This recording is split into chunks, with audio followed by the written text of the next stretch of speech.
Live from Augusta. You're watching News 12 at 6 o'clock. A heartbreaking loss for the Gamecocks this afternoon. Your News 12 sports anchor Joseph Doring has more after a nail-biter in Williams-Brice Stadium coming up. Good evening, I'm Hallie Turner. You've probably seen some showers today with a little water here and there along the roads.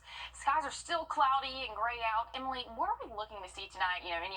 Any more of this? I know that it was real nasty on the way in today. Yeah, it's going to be pretty much continuing on for the rest of our evening. Unfortunately, you can kind of see behind me overcast sky conditions, and that's going to continue again for the rest of our evening. Right now, we're sitting right around that 80-degree mark, 79 in Augusta, 77 in Thompson. Lake Thurman sitting at 78 right now, so relatively mild as we head into the evening hours. But something I want to point out, over the next couple of hours, we can expect to see those wind gust speeds anywhere from 20 to maybe 25 miles per hour, and this is actually for tomorrow morning and into tomorrow afternoon for us, and that just shows the wind speeds are going to continue to be a little bit gusty as we go throughout our Sunday, and that's even going to last into our Monday as well. So if you're headed out maybe to church tomorrow morning, going to be cloudy, overcast, and we'll slowly but surely warm up. We'll be in those lower 80s by the afternoon, but again, it's going to be another cloudy day for us. The sun is coming, though. I'll tell you when, after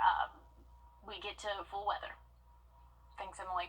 Newly released records show the punishment received by two Richmond County School System police officers, and at the heart of the virtual cheating scandal, along with the text message used to carry out the cheating. According to the records, the two officers were suspended. An outside investigation confirms the officers shared test questions and answers with coworkers. The documents show that one officer, Corporal Kara Lundy, received a 3-day suspension, and the other, Sergeant Dorothy Hallman, received a 5-day suspension, along with an order to complete refresher training in person at Forsyth. In part of the reprimand letters from the superintendent, the officers were instructed to not carry out future actions that would, quote, undermine the integrity of the testing process, which could lead to being fired. The police chief has suspended all virtual testing and drafted a policy on honesty and integrity, which requires the officers to sign it. And the Washington County Sheriff's Office says that Sergeant Robert Gucher died this morning after an extended health issue. The Sheriff's Office says he was assigned to the Courthouse Security Division, and they ask that you keep his family and friends in your prayers. And the Medical University of South Carolina Health Bamberg-Barnwell Emergency Medical Center is now reopened after being closed Thursday. The marketing and communication manager of the center says the closure was due to a utility outage in Denmark. Officials say a bull water advisory was issued to low water pressure, while some may not have water at all. Crews are working on restoring the water pressure as we speak. And the Georgia Recovery Bus Tour stopped in Augusta today to help connect people fighting addiction and spread the message that the opposite of addiction is connection. On the bus are tons of signatures from the tour. The Georgia Council for Recovery says there are over 900,000 people in communities across the state of Georgia in recovery from addiction.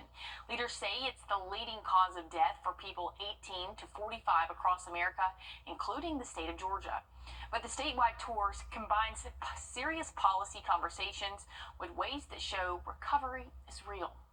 Recovery is real. As long as there's breath, there's hope. And I'm a person in recovery myself, so it means the world to me. Now, the tour is in the process of making 63 stops in 30 days this month. And Augusta District 1 Commissioner Jordan Johnson held a community breakfast at May Park Community Center this morning. The commissioner's breakfast was also a way to allow the community to voice their concerns and get in touch with resources available to them. While building camaraderie, we caught up with the Commissioner Johnson during the event, and while he didn't know every question that would be asked at the event, he says he had an idea of some of the issues that would be top of mind. These issues aren't, they're not rocket science issues. Folks want to live in safe neighborhoods. They want the roads paved. They want a grocery store. They want things that will improve their quality of life. Now, Johnson said he chose the May Park Community Center since this community is used to meeting there.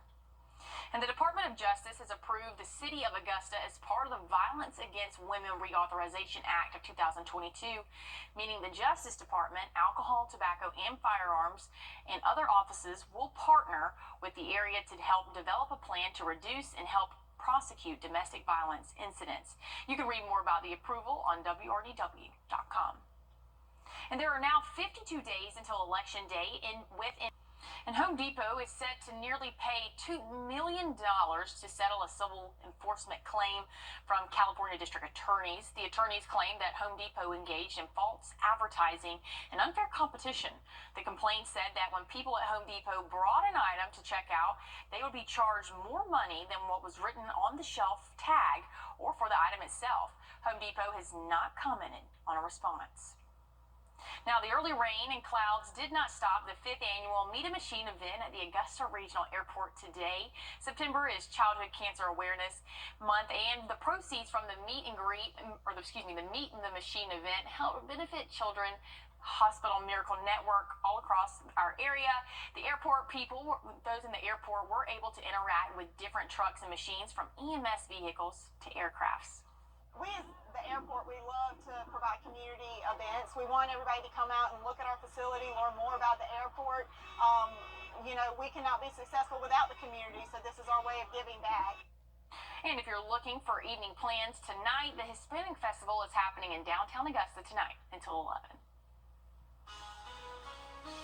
And the impact of false statements from Tuesday's debate are being felt. And the radar is a little bit active as we go into our evening. I'm keeping track of that and what you can expect for the next 7 days. I'll tell you about it after the break.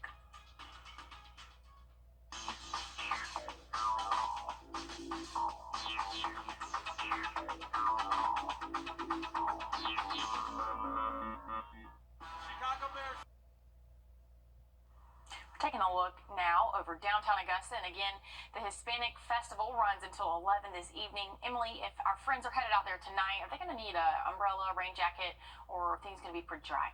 I think for the most part, we're going to be pretty dry, but I wouldn't rule out an isolated shower. So just have the rain jacket with you. That's the way you're just good to go if you do get stopped by an isolated shower. I mean, look at the skies behind us. Again, it really hasn't rained too much throughout the day today. We've seen about maybe a tenth of an inch here and there. So it really just depends on exactly where you are. But this evening couldn't be any different, won't be any different, for us. 79 current temperature right now, feels like 81. Those winds are coming from the northeast at about 4 miles per hour right now, and overall really not a bad evening for us. And here's a look at our radar, but this is what I'm talking about. A couple of these isolated showers could make its way to us here in the Augusta area, so I wouldn't completely rule it out, but we're not seeing a mass of rainfall move through. So that's definitely some good news, but we have some activity going on in the tropics right now. This is not a named storm, but this is a low pressure system right here that's just causing some disturbance, and we're getting some of that rainfall remnants from that. That's why we're seeing that rain move in from the northeast. We typically don't see that pattern too often, but we do have that low pressure system off the coast. Overnight tonight, looking mostly dry, partly cloudy, maybe a stray shower early tomorrow morning, but otherwise mostly dry. We'll warm up into those lower 80s, I think, for the afternoon for us. And then Sunday overnight, we'll drop off into the 60s, but not getting too cool out there. Could have maybe an isolated shower or two Monday, as that tropical system could possibly push more inland and bring some more rainfall. But overall, I think that we're going to be on the drier side of things, but just can't rule out an isolated shower here tomorrow afternoon. We have about 30% chance of those showers around midday and even a little bit into the afternoon. Monday, much lower rain chances there, but again, could still have an isolated shower. We definitely need it. Let's check out the drought monitor here. Abnormally dry for most of us here.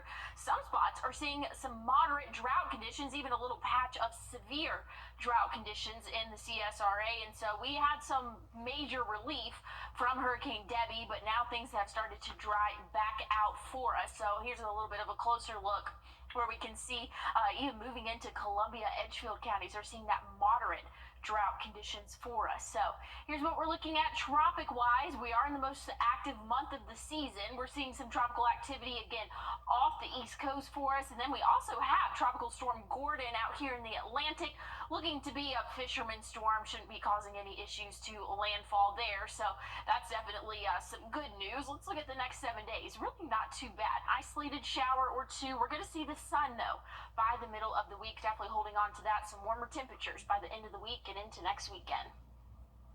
Former President Donald Trump's stance on the